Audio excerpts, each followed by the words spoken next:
The story begins by introducing us to a fancy restaurant filled with people dining, but it soon turns out to be an auction venue where the guests bid for slaves. For the next candidate, a beautiful silver-haired girl is brought up. As everyone begins bidding, she looks like a girl on a mission, so she summons a key, which she uses to set herself free. She moves on to conjure a weapon that she uses against the bidders. In the waiting room, the maid turns out to be an accomplice. She uses her assassination skills to defeat the guards easily. In the hall, Daya continues to go on a killing spree until a man overpowers her.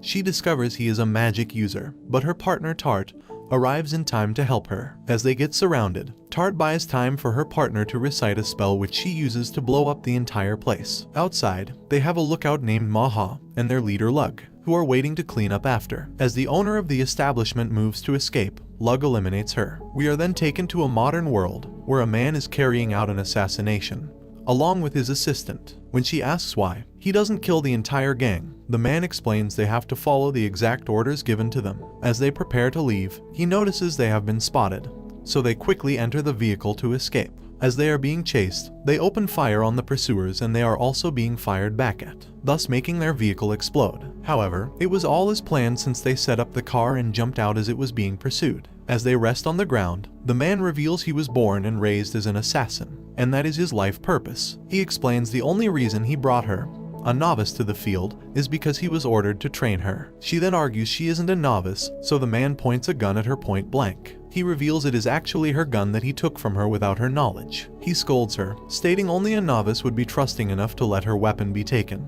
even by a partner. As they return to rest, the girl uses the gun to threaten him. However, he is not moved in the slightest. This is because he has already unloaded the gun, but she didn't notice. The next morning, Command reaches out to congratulate him on his last mission before retirement. Their fake passport and plane tickets have already been made available to them. On the flight, the plane is suddenly jerked, so they are informed it has been hijacked by robbers. But really, the man knows it is a plan to assassinate him. He moves to the cockpit to control the plane, which has begun descending.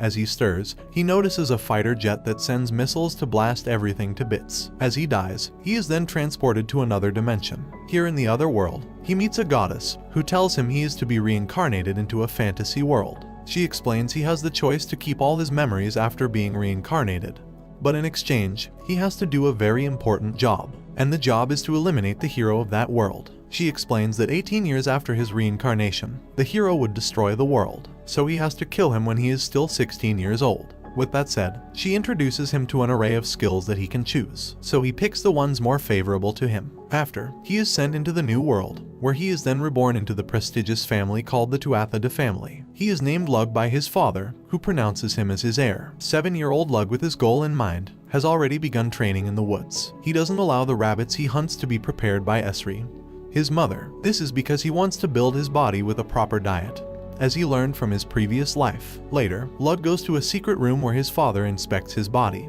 as he poses in different forms, as is their family's method. Their family is openly the most renowned medical family in the country, and also a secret assassination family that only takes orders from the royal family to punish nobles who try to bring harm to the country. After the inspection, his father announces it is time to undergo the family surgery. This is an eye modification that allows users to have enhanced eyesight, the ability to see mana, and night vision as well. After the surgery, his doting mother pampers him. Although he isn't thrilled by her nature, he endures it. Later, his bandages are removed. With his enhanced vision, he can view the outstretched land of his family's territory and people from far distances. Later, Lug is dressed as a girl to welcome his new magic teacher, as is the custom. When she arrives, he is shocked that his teacher is going to be a child. She notes that Lug might be too young to train, but his father assures her he is special. Since she notices Lug perceiving her as a child, she decides to impress him by unnecessarily casting high-level magic. She then introduces herself as Daya Vicon. After the introduction, she informs Lug she would tutor him for 2 weeks. She hands him a far stone which can store mana. To test his capabilities, she tells him to pour his mana into the stone. It begins glowing, but Lug starts to overdo it. She freaks out since the amount of mana he has is abnormal. This makes the stone crack, so she tells him to throw it away as quickly as possible. Shortly after, the stone explodes, causing a massive impact on the surrounding area. When Cyan and Esri arrive at the scene, Daya tries to pin the incident on herself, thinking they would be mad at Lug. Instead, when they hear he caused the explosion, they are extremely proud of his capabilities. The next day, she uses the far stone to test for his magic attribute. When he feels it with mana, she tests for fire, which works,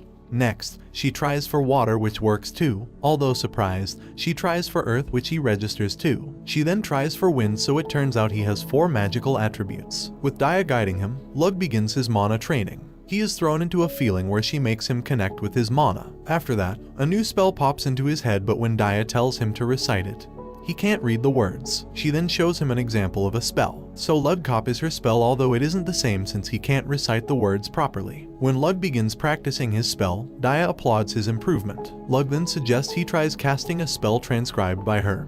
And surprisingly, it worked. With this, they can differentiate the little difference in each spell. With this new knowledge, Lug leads her to write a spell to conjure gold. However, when she casts it, she is drained instead, so Lug decides to try it himself and he succeeds. Later, Lug succeeds in conjuring a rifle using magic. Daya can also copy the spells he transcribes easily. Next, he makes a cannon which, when fired, causes a massive explosion that makes Daya freak out. At night, Daya reveals their 2 weeks have sadly come to an end. Lug makes a special alloy blade which he hands to her as a symbol of their friendship. To return the favor, Daya also hands him her precious magic stone. Later, Cyan, his father, takes Lug to a prison where he tutors him on the art of killing. He then leads Lug to a room where he is to perform his first kill. The inmate begins begging to be spared, so Cyan states all her crimes, which she makes excuses for. When Lug slightly injures her, she changes her tune and begins swearing at him, so he finishes her off. Elsewhere, a child collapses after having been abandoned by her poor parents. She tries desperately to survive but has gained the attention of a pack of wolves. In town, Lug and his parents interact with the people of the land they rule over in love. Meanwhile, Lug searches for people with high mana compatibility but finds an old man. Later, he broadens his search for a potential skilled assistant with mana. Some weeks later, when he heads out to hunt, he tracks a pack of wolves only to find them surrounding a little girl. He then moves to defend her. On the ground, he begins killing each wolf in detail, making sure they all die as quickly as possible. Lug then treats her to a meal since he noticed she is starving. Lug strikes a deal to take her, in exchange that she would faithfully help him with his work. After accepting, she reveals her name is Tart, so Lug welcomes her. Meanwhile, it is revealed the goddess previously summoned a special force elite as a reincarnate to slay the hero. When she checks his progress, he has become a NEET with no plans of becoming a fighter. Some years later, Tart has begun serving a 12-year-old Lug as her master. In the training room, Tart strips so Lug can begin inspecting her as she poses for the different forms. Lug has trained her into a perfect assistant for his own benefit. Lug notes that her only flaw is that she can only use a spear. She tries to train with a knife, but she is terrible at it, so he interrupts her training. He accepts the fact that she can't use a knife, so he conjures a foldable spear for her. With this weapon, her combat ability is boosted incredibly. By analyzing the one he got from Daya, Lug has begun storing far stones filled with mana, which he plans to use as weapons. Later, Cyan reveals it's time for his final test before he is acknowledged as a full-fledged assassin. For this test, Lug is to fight him. The assassination test in the woods then begins as the two assassins finally encounter each other. As they battle, Lug's leg is crushed by his father, so he quickly retreats to heal himself. Despite having assassination skills from 2 lives, Cyan leads him into a trap which turns out to be a decoy to allow an attack from behind, which Lug only manages to evade. They then continue to clash blades, but Cyan retreats into the shadows again.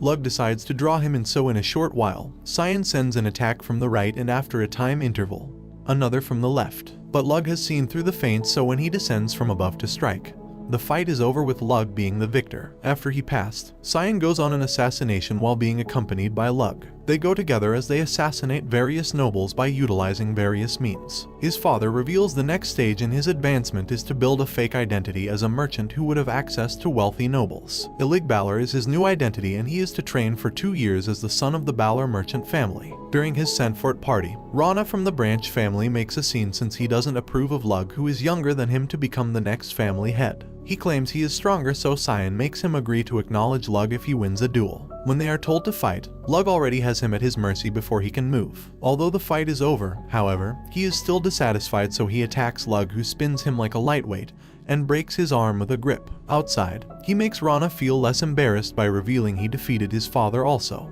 He then hands him a sword and proposes they work together when the time comes. Lug, now Ilig Balor along with Tart, now live in Miltu. He dyes his hair to change his appearance. In town, a girl named Maha works as a tour guide along with her friends to raise money to survive. However, when it begins raining, they have to take cover, so they aren't able to earn much. As they relax, some thugs come to capture them. Maha uses her mana to create an opening for her friends to escape.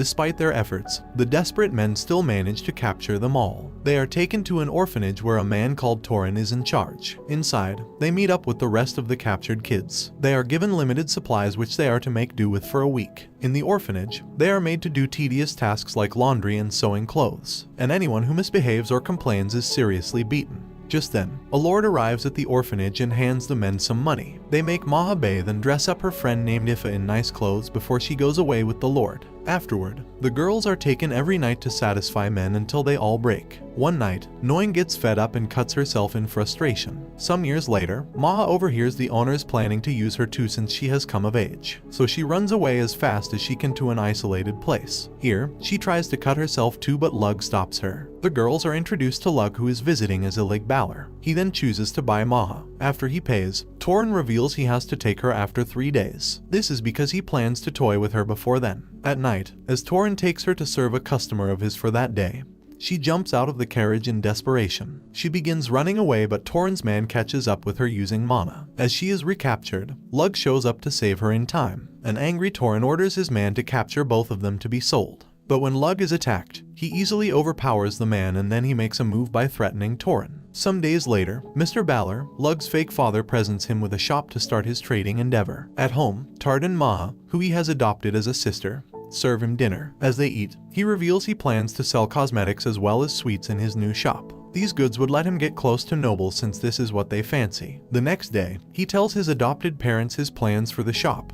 Although Mrs. Balor doesn't like him since Lug is assumed to be a bastard child, he reveals to her he has made a cosmetic called a moisturizer. So when she tries it on, she changes her perception of him since the moisturizer has made her skin prettier. When she applies her makeup to the moisturizer, it sits on it perfectly and so she gives her approval to the product. A few days later, the name of the cosmetic shop is unveiled as Orna. Since the moisturizer attracts a lot of customers, Lug hires Maha's friends to work as shop attendants. At night, Lug prepares for potential kidnappers sent from rival companies. However, Tard and Maha beat him to it. Together, they torture the assassin slowly until he breaks. Some days later, Lug visits Daya in her mansion. Here, they invent and transcribe spells together, while they have fun alone for the rest of the day. As Lug relaxes close to his shop, he notes that his time as Ilig Balor will soon come to an end. Although he has succeeded in his mission to blend into high society thanks to his cosmetic business. Later, Lug hands the company over to Maha as his assistant manager. Afterward, the workers hand Lug a goodbye present in goodwill. While Lug and Tart travel back home, he senses danger outside the carriage. It turns out to be a group of wolf monsters, so they order the other travelers to hide. Taking the initiative, Tart gets ready as she is charged at.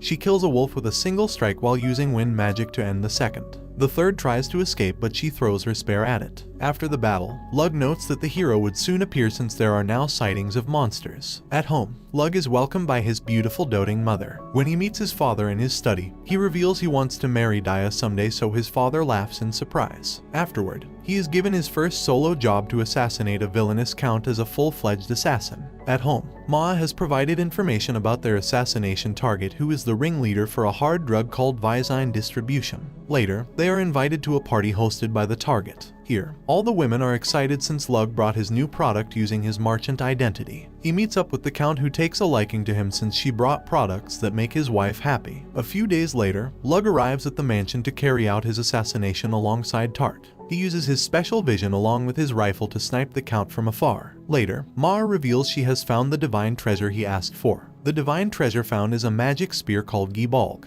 However, it is owned by a man called Satante Macness, who is supposedly the hero. Furthermore, she reveals that a civil war has broken out in the kingdom where Daya resides and her family has been ordered to join the war effort. The worst part is that the hero is part of the enemy's forces. The next day, he visits Daya, but she puts on a strong front and tells him he has nothing to worry about. They then decide to go on a date, so Daya dyes her hair to match Lug's. Later, they have lunch together, so Daya notes Lug's cooking tastes better than that of the restaurants. After the date, as Lug heads back home, it is revealed the entire civilians were actually soldiers who put on a last show for Daya before she heads to war. When Lug gets home, he finds an injured man being treated by Cyan. He reveals to Lug that the man is a client who has hired him. Cyan then adds that he wants Lug to carry out the assassination, of which the target is Daya Vicone. Seeing Lug's shock, he informs him he can decline the job, but Lug has some questions. When he asks why they are meddling in another country's affairs, Cyan explains that since House Vicone lost the war, some nobles are after Daya. This is because of her noble blood as well as her knowledge of magic. Daya has also agreed to this since it will stop further fighting, but the people of her town have formed a rebel army to stop the arrangement.